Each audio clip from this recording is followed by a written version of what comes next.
Hi everyone, welcome back to the channel. In this video, we are going to talk about why we feel we don't have enough.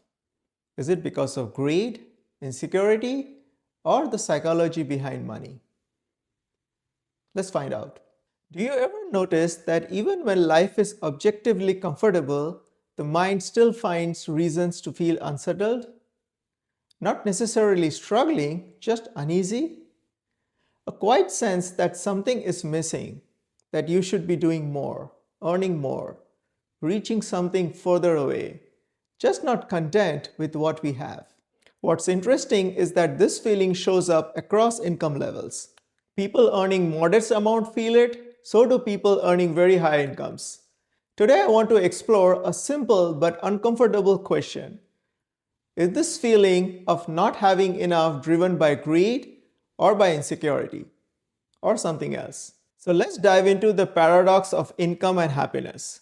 Several long-term studies suggest that in the US, emotional well-being tends to level off somewhere between $75,000 and $100,000 of annual income. Beyond that, life satisfaction does not rise in proportion to income. Yet we see people far above this income level feel deeply anxious, still dissatisfied, still chasing. So the issue clearly isn't survival, it's psychological. If more money doesn't reliably produce more contentment, then what exactly is driving the endless pursuit? This is where the concept of scarcity mindset becomes useful. So what is the scarcity mindset? The brain's default wiring. Our brains evolved in environments where resources were uncertain. Food was limited, safety was fragile, survival required constant vigilance.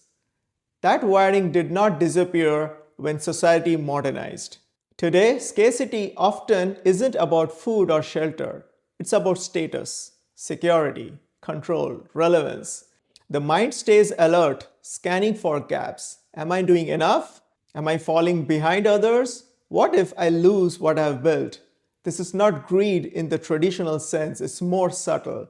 It's often rooted in fear. Fear of loss, fear of irrelevance, fear of instability.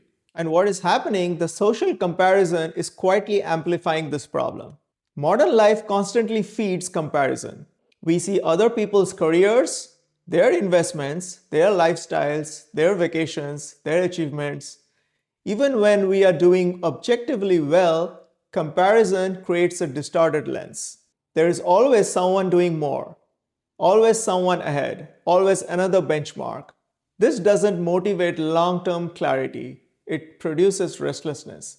Instead of asking, do I have enough for the life I want? We start asking, how do I measure up against everyone else? That shift alone can drive decades of unnecessary financial pressure. So now let's understand where greed and insecurity diverge. There is a difference between greed and insecurity. Greed is accumulation without purpose. Insecurity is accumulation without peace. Many people chasing money aren't trying to dominate others. They're trying to silence their anxiety. They save more because they don't trust the future. They work more because they fear becoming irrelevant. They pursue higher status because they seek validation. From the outside, it looks like ambition, but primarily our ego is driving it, not purpose. Internally, it often feels unease, and the problem is that this mindset rarely reaches a finish line. So now let's understand why a simple living feels uncomfortable at first. A quieter life, fewer wants, fewer upgrades, fewer comparisons, sounds attractive intellectually, but emotionally it can feel uncomfortable. Why?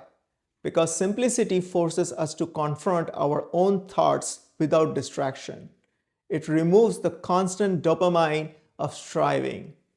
It challenges the identity we have built around productivity and achievement. It stops feeding our ego. Many people don't fear poverty as much as they fear stillness. But ironically, that stillness is where clarity often emerges. So now let's talk about a different framing. Enough as a personal definition. Contentment doesn't require rejecting growth. It requires redefining the purpose of growth. Instead of asking how much more can I accumulate, a healthier question becomes, What is enough for the life I actually want? Enough time, security, autonomy, space to think, and enough freedom to choose relationships, rest, creativity, and purpose.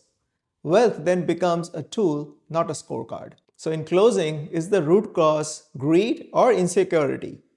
For most people, it's insecurity disguised as ambition, a lot driven by our ego. A nervous system conditioned to scan for threats in a world that rewards comparison. The solution isn't abandoning goals, it's building awareness. Because once you understand the psychology behind never enough, you gain the freedom to choose a different relationship with money, work, and life. Thank you for watching.